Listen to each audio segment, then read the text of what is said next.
Hey, it's Chronologically Gaming, the only channel that's perpetually retro because we're playing every video game in order of release. Do you remember what video games were like in October 1982?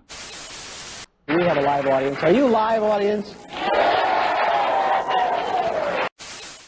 We were last playing VIC Rescue on the Commodore VIC-20, another game that begins with VIC. Let's see what the next game is in our quest to play every single video game. Our next release is still on the Commodore VIC-20. This is Video Mania, our highlight for the episode. Video Mania, another one I'm not familiar with. Let's check it out together. Here's the box for Video Mania. Oh, nice. Another one by Creative Software. They have this orange, kind of like, makes me feel like we're a lollipop or, what do you call them? The creamsicles? It's like a creamsicle color box. But every Creative Software box has done this for the Commodore VIC-20. This is the 13th game that Creative Software has done here on the show. And the front of the box basically just looks like a sci-fi game. We're blowing up some feet. Doesn't really sell it for you. It says joystick is required to play this one. And we love that on the Commodore VIC-20. Pop in the cartridge and play. Flip it over in the back. Oh, very nice. It's by Tom Greiner. Way to go, Tom. This one's the 7th game we've seen by Tom Greiner. You're in an open field and strange alien creatures are roaming all over. If you stand still too long, they'll collide with you, causing instant annihilation. Your only defense is to throw your electronic alien zapper, shaped like a football, at them and annihilate them first. Really? In the future, we have our zappers shaped like footballs? There's our enemies. We got the Evil Eye, the Wall Walker, the Killer Box, and the controls is joystick only. Plug in that digital joystick to play. Here's the scoring, how to play it, and how to play just means turn off the system, plug in the cartridge, and then turn it on. What other artwork do we have for Video Mania? Besides the box, we also have, there's the cartridge. They put the feet on the front of the cart. Very, very nice. With an example of the screenshot. Not too much there. What we saw in the back of the box basically was the manual. There was no other inside sleeve.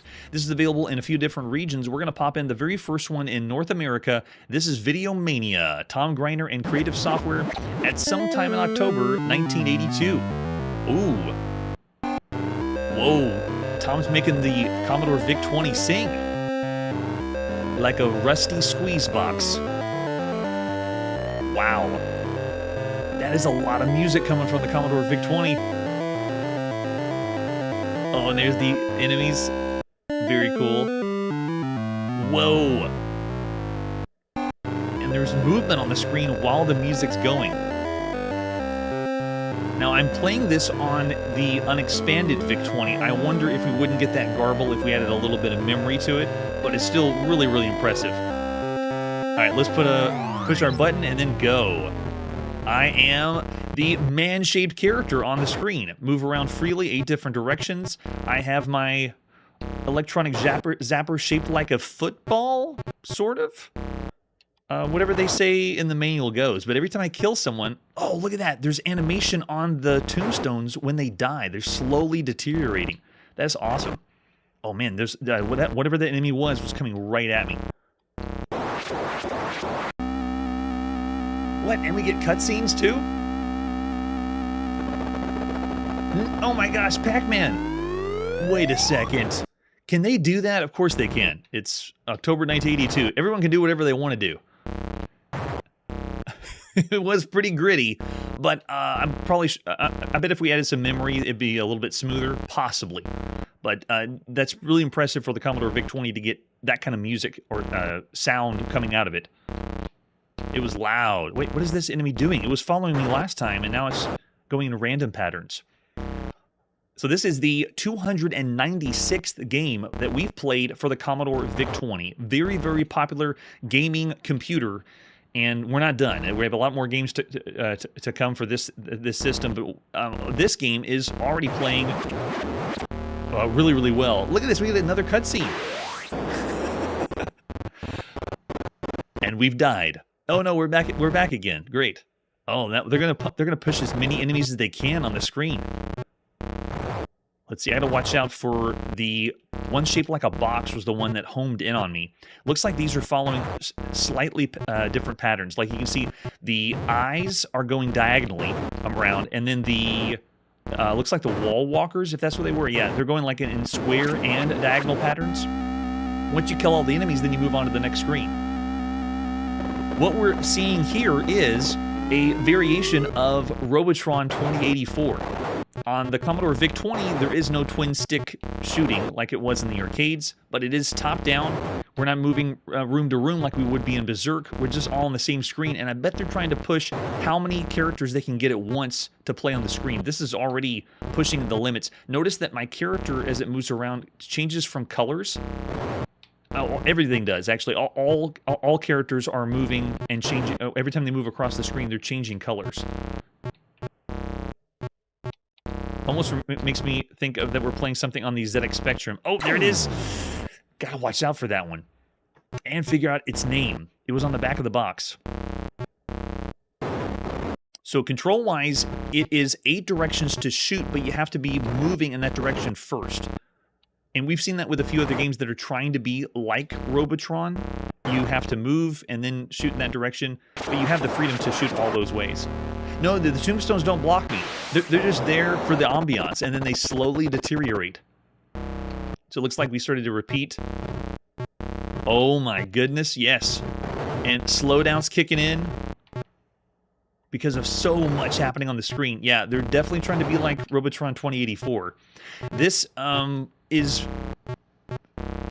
when we originally saw Robotron 2084, that was in the arcade in June 1982. So bear in mind, the arcade game is fairly new, but we've already seen some people trying to copy it. This is the 4th variant of Robotron 2084. Only 4 across all systems so far.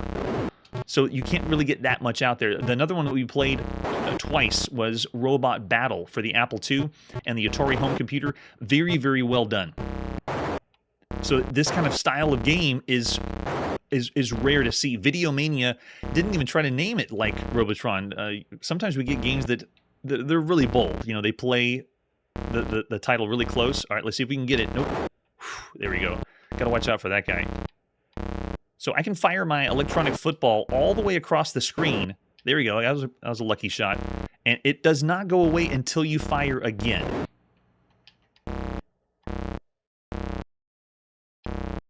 Man, come on. The enemy that's shaped like a square feels like it's the evil Otto of this game. Yeah, no one to rescue, that's true. So it's not a complete copy of Robotron 2084. Yeah, tombstones don't block me, you just walk past them. The tombstones are just making the game slow down even more. So the concept and gameplay are great for a Commodore VIC-20 game. It's awesome. Fresh with the Robotron 2084 going. It is smaller sprites, but it feels like this whole game, everything about this is pushing the Commodore VIC-20 too hard. The enemies on screen, the music that plays in the beginning. Oh, see, and we're slowly speeding up. Oh man, that was close. Oh no, there he is again. Get him.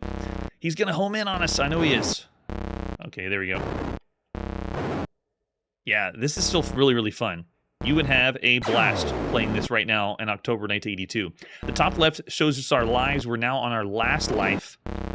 High score table. And this is a one-player only game. There is no multiplayer or variations. This is the game. You're going level by level. I really enjoy the cutscenes. And ripping off Pac-Man's kind of bold too. But I'd say of all the games you could play right now, this is slightly above average. Especially for the Commodore VIC-20. If this was Commodore VIC-20 alone, I'd go 4 stars, maybe 4.5, because you'd have a lot of fun on this system. Since we're rating this across all home computers, though, oh, he got me. So tough. I mean, the presentation's great. Music, notice that we get a little transition between everything. Yeah, Curtis has already thrown out a rating with 3 stars or 3.5 stars. Yeah, Videomania is excellent. I'm going to say above average as well for all the games you could play right now across all home computers. 3.5 stars for sure for Videomania. Very nice. Well done, and let's see what our next release is. Next is Viking for the Dragon 32. Let's check it out. Starting with the box. I love the Dragon 32 boxes. They always something fun or better. Oh, it looks great. This one is the 32nd game we played for the Dragon 32. And this game shouldn't be new. We've already seen this game several times. Viking's been out on the Coco, on the Commodore 64. We've already seen it on several computers. This is the last release, the final release of Viking. So last time you're going to see this game, and in fantastic fashion with an awesome front of the box. We will rule the day as Vikings. We don't have any other artwork, I believe, except the box. Yeah, we have the cassette to play. Now that it's in the United Kingdom, they finally get a chance to play Viking. Let's pop it and play. This is originally by Prickly Pear Software. Bill Nolan. Way to go, Bill. Published by Dragon Data at some time in October 1982. Ready? Yes, the Leif Erikson Simulator. I love it. All right, we're in. Just do a quick command. How many players are playing? Let's go with all 4. What level of play? We'll go with level 5. Who lives in Oslo? And we're going to do what we did before. I'm going to go with myself first. As Chrono, are you a man or a woman? Last time I checked, I'm a man. Who lives in Viborg? Last person in chat was Curtis. Curtis will live in Viborg. And Curtis will be man. Who lives in Frisia? Manly. And Manly's got to be a man because it's manly. Who lives in Burka? Before that was Imtiski. Let's do Imtiski lives in Burka. And Imtiski, we'll say you're the woman of the story here. So here's how the game works. It is a simulation business management kind of game. So it goes year by year, and you have to make decisions for your clan of your Viking clan and how well you can do. I just remember there's a lot of rats involved. There we go. Your storekeeper tells you that Norway rats ate 38% of your stored grain. Those darn rats. He says you need additional ferrets to control the rats. So Manly begins their turn. It shows how many people were born, how many people died. Yeah, more people died, probably because of the rats. And so they picked Manly first, and it's going through all of Manly's stats: how many fishing boats, how much money they earned. You have 2 ferrets, so it's just going through all the stats, and now you make decisions. You want to buy grain, sell grain, or continue. It's menu based, almost like a choose. Now I don't want to say choose your own adventure, but it is multiple choice, and you're picking those choices. So if he wants to say, I want to buy grain. How many bushels? Let's do 20 bushels. And then just say continue. And then it gives you your stats of anything. If you want to buy in more ferrets, for example, they suggested buying ferrets. Sure, we'll buy 1 ferret. And then 9 to continue. It shows you a graphical display of your boats, your armory, markets, and so forth. And then Manly gets another total revenue. And make any changes to this, like your import profit sales. So you're just making the decisions. And if we say 6 to go on, now it says how much do you want to distribute? Oh, for grain, yeah, we can say 300. And then now it goes to Imtiski next. I think they're picking these at random, but you go turn by turn. It explains all your stats for Imtiski. How many people? Oh, more people died in Imtiski's clan of Burka. And then we have fishing boats. How much money they earned. And then they have Imtiski has 2 ferrets. So you're just going screen by screen. And if you played this, we've seen it on the other home computers, you go turn by turn, getting an idea of your stats, making decisions and who can be the best Viking by making business decisions. Oh, he was one of the owners of it. Nice. That's a great idea. We need to eat the rats. You should be in charge of your own clan, Chiptune. All right, so let's go with buy grain and just buy 300 there. Bushels. I think that's too many, actually. So you keep going, making the decisions you want. We won't buy ferrets. They got plenty. Shows you your graphic display. And then we'll just say 6 to go on. Won't make any changes there. And let's do 20 to distribute. Nice and easy. Gives us a quick summary. Move on to the next one. And it shows of all the people who's the best standing right now. And then it goes to my turn after that. So we won't proceed any further. You get the idea. A fun party game if you have enough people to play. 4 people that could play. I would still say of all the games across all home computers, this is the last time you could play this. I'll say 3 stars. It's very average for everything that you could play across all home computers out there. Well done. All right, with that, let's see what our next game is. Next release is back on the Commodore VIC-20. This is VIC-Man. VIC-Man, or Vicman. All we have is an advertisement for this one. Another one by Nufkop. This marks our 14th game that we played by Nufkop. And it shows you, oh, it actually says VIC-Man here, not VIK-Man. But they change the names depending on if you're in the title screen or not. With a few other games we've seen, with I believe most of these we've already seen by Nufkop. And an example of the screenshot, yes, punk rock. The screenshot gives it away. Let's pop it and play VIC-Man. at some time in October 1982. This is our 297th game we've played for the Commodore VIC-20. We got our tape inside, and I'm going to fast forward because this is going to take a long time to load. Still loading. All right, once we get here, it asks, how many monsters do we want? If we start with number 1, you'll see how this works. Gosh, we die fast. Go get the power up quick. Oh, man, it's a little slow to move. Oh, what in the world? They changed the color scheme? Once you get the power pellet, you can barely see anything. So this is another game on the unexpanded VIC-20. The artificial intelligence is much to be desired for the ghosts. Notice that the ghost seems to get stuck. Let's see if he follows me. Oh, yeah, he's going. Oh, he's going. Oh, man, he juked me. It's all over the place. Yeah, it's obviously Pac-Man, and if you have been tuning in on the show, you know we played a lot of Pac-Man, but did you know that this is the 124th variant of Pac-Man? Not the official Pac-Man. I'm talking games that play like Pac-Man but aren't official Pac-Man. This is the 124th. That's how many are out there. Very garish color scheme, going from purple to the 1 dot. And we can obviously let's pick more ghosts. I'm a little scared to do 3. If 1 was that crazy, what's going to happen if we do the other ones? All right, let's go. 3 ghosts. Bring it on. Run away as fast as you can. Oh, actually, they move a little slower. Okay, that makes sense. So we've even played 16 Pac-Man variants on the Commodore VIC-20 alone. This one's the 16th. Some of the best ones you could play on home computers right now at the time is Ghost Hunter, that I always rave about, 2-player Pac-Man on a home computer. Jelly Monsters is available. It's very, very good for the Commodore VIC-20. Check out that one too. Serpentine, which blends the Snake and Pac-Man style games, is another really good one. Snack Attack is another excellent one. Bezman, Hungry Horse on the ZX Spectrum. Lots and lots of really, really good Pac-Man variants that you could be playing right now. So this one is more on the lower end of the Pac-Man style games.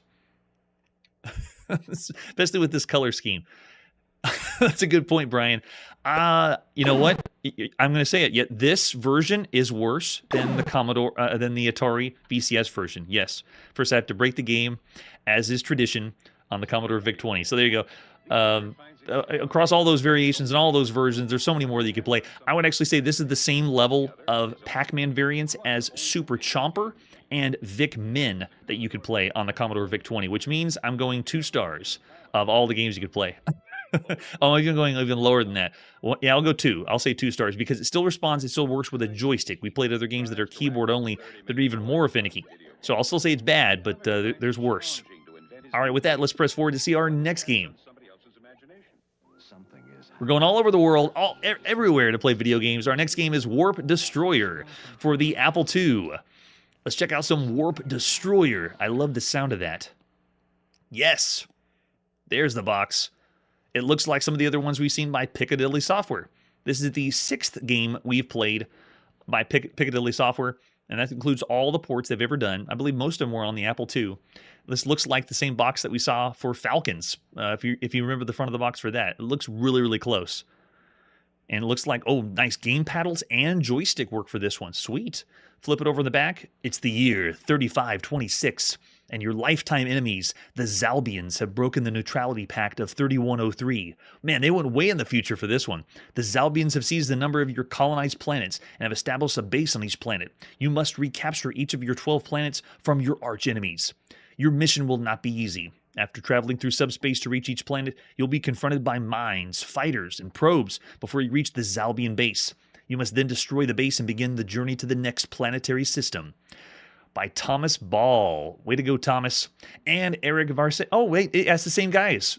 Thomas Ball and Eric both did Falcons. So, yeah, it explains why the front of the box looks familiar. Cool. What other artwork do we have for Warp Destroyer?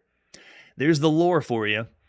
Other than that, there's the 5 1/4 floppy disk. We're going to pop into our Apple II. Yes, Brian, we're into the W's, finally. The manual inside has a few of the instructions. Boot the Warp Destroyer diskette. When it's finished, you can pick between paddles, keyboard, or joystick. Sweet. It has a demo mode, too, just like the arcade. We have subspace, we have mines, we have probes, and we have the Zalbian base. So it looks like if we get far enough, we'll have a boss. That's awesome. There's our controls on joystick, keyboard, or paddles. And then a few different game options. If you want to stop the game, switch between... Oh, cool. You can switch up the movement for your paddle. And then the story that we have already read on the back of the box. Cool. Let's pop in and play Warp Destroyer. I'm excited. Published by Piccadilly Software at some time in October 1982. This is the 400th video game we've played for the Apple II. Woo! Yay! Celebrate the 400th game on the Apple II. We played 400 video games, or at least checked out 400. All right, so I'm going to go with keyboard controls for this time. The paddle and joystick are not functioning as well, but I'm still going to rate it like it's cool that the paddle and joystick works. Here we go. Ready? Warp Destroyer. Presentation already looks great. Cool. There's our ship, I think. Nice. There's the mines. Fighter special. Very well done artwork. Look at the pixel art. Playing into the artifacts of the Apple II as well. All right, so if we do 2 players, it's a hot seat affair. You don't get to play at the same time. I'll do 1 player. As it boots up, we have a lot of things on the screen. We show damage report. We have a little radar in the center, and then it shows our altitude and status, which I have to move myself over, if you can see on that side. So there's a lot here. Oh, I gotta pay attention because this is important. Quick. Gotta keep my crosshair on that. Otherwise, we won't make the warp. Quick. Pull in. Get closer to the... Oh, I'm pushing the wrong key. No wonder. You have to remain fixed on the crosshair or you get blown up like that. Okay, we'll try it again. Prepare for warp. I'm prepared now. All right, here we go. Yes, there. Stay on said crosshair. Got it. That's it. And as you move farther away, you slowly get pulled like gravity away from it. So you have to stay on it. Stay on target. All we do are holding the warp. Hold the warp. Come on, finish the warp. We're warping to the Zalbian base. Yes. We exited subspace. We got it. Yes, it's first-person combat. We call these vehicular combats or space combat games, so action-like. So it gives us a little overview. Okay, now we're in. Ready? Watch this. When you fire shots, you're firing, and it's making what looks like cool shrapnel fly across the screen. It's awesome. Reminds me of a few games we played already for the Apple II utilizing this graphics mode like Hadron. So it's not a graphics mode that we're new to or fresh to. Also, if you look down the bottom of the screen, we can also turn our shield on. Oh, that's pretty cool. When you turn the shield on, it actually shows on the screen. Oh, shield, engage. It shows these little flickers on the screen. That's awesome. So really fast-paced. We're already getting a lot of damage. You gotta really be... Your target has to be good. Come on, blow him up, blow him up.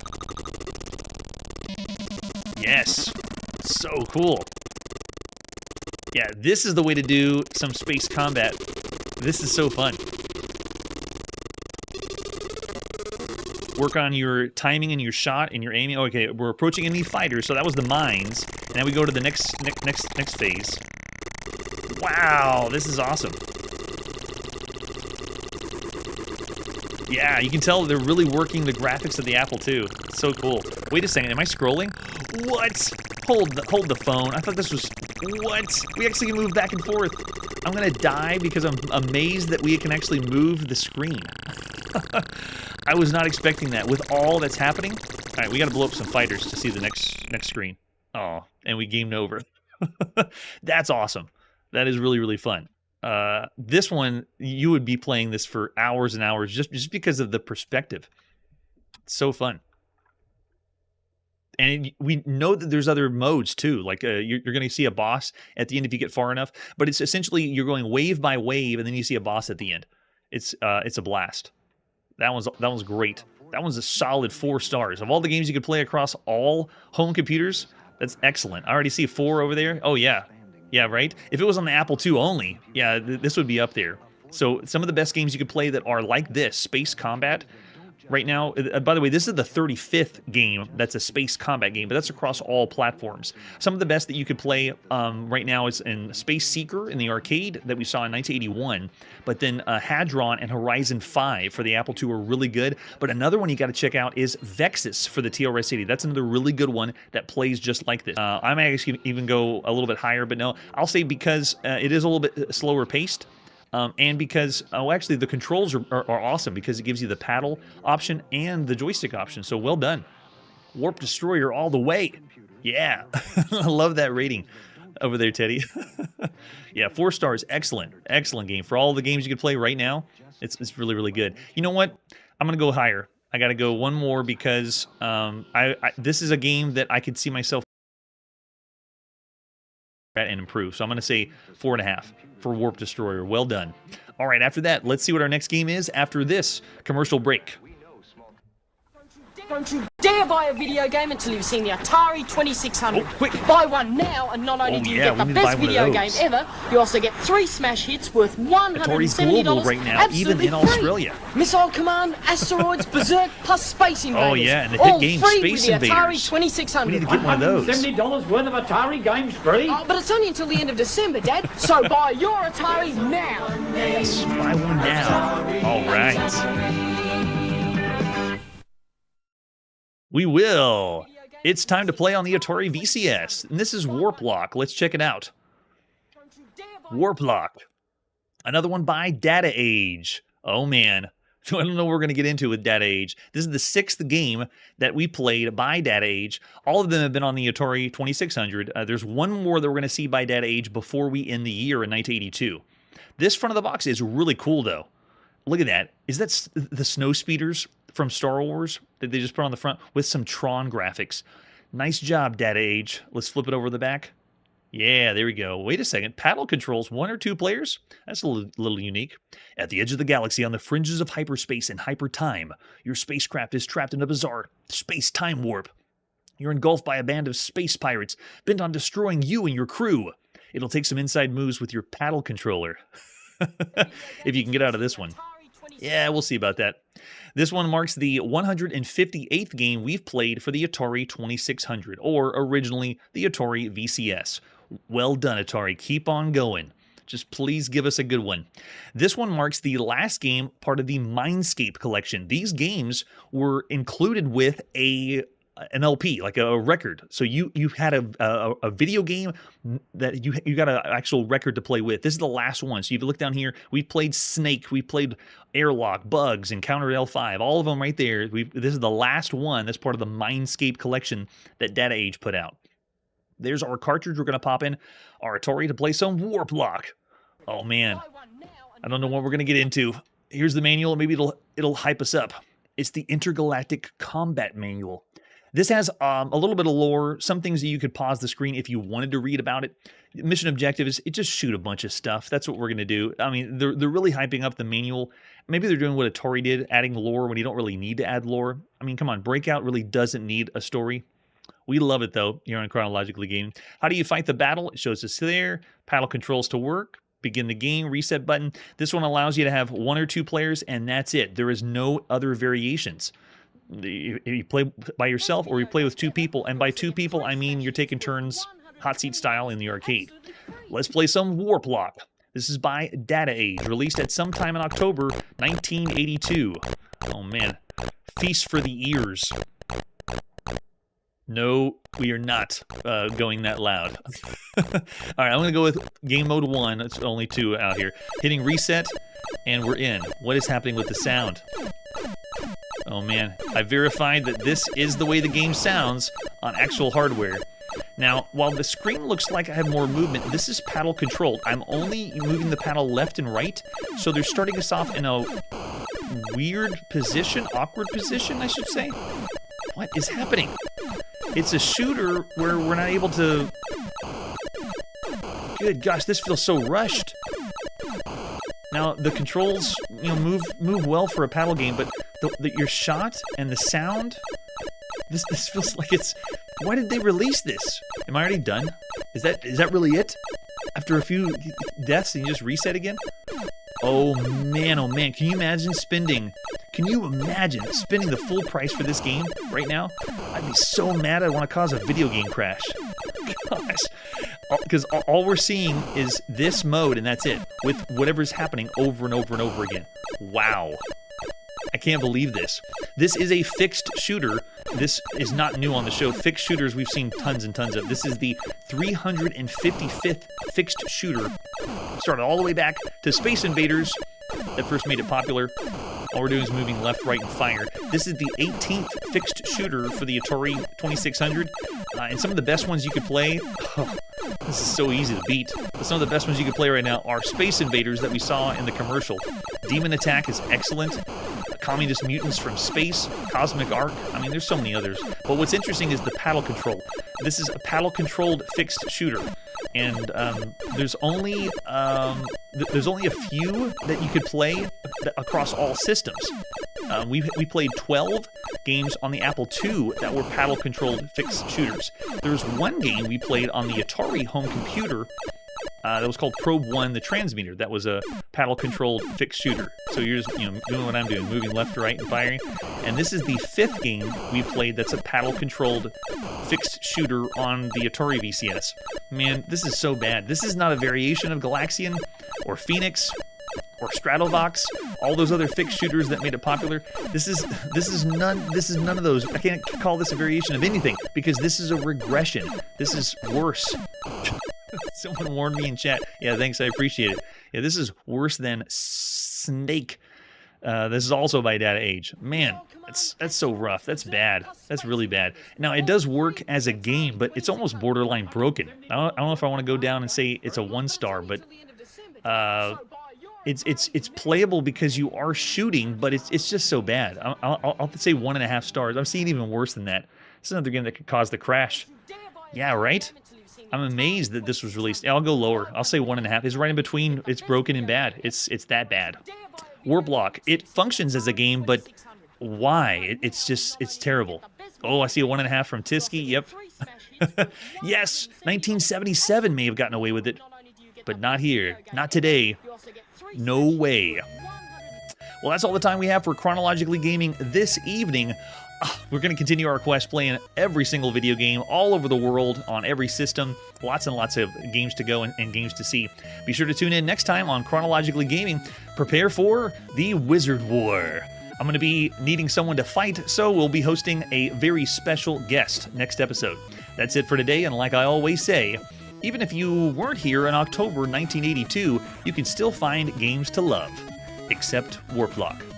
Hey everybody, thanks for checking out the channel and joining me on my quest to play every single video game in order of release. We'll be streaming live every weekday at 9 p.m. Central, so join us and let us know if we missed any games along the way. This video would not be possible without Launchbox, RetroArch, and MAME. Tell all your friends there's some crazy guy named Chronologically Gaming trying to play every single video game. We have links down below that'll send you to places like our Discord and Patreon, and one that says all the video games we've ever played. If you go there, it's a list of everything, and you can click right to the game you want to see. Chronologically Gaming is the name to look for. We are perpetually retro, and we will catch you next time.